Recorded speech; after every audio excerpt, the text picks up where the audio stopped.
ए सखी खबर छपल उनकर पारा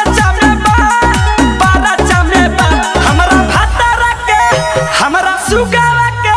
हमरा मारा के मरचा सखी चारा जामे बा हमरा बोला मुख के मरचा सखी चारा जामे बा हमरा मारा के मरचा सखी चारा जामे बा मरचा ले लो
Chana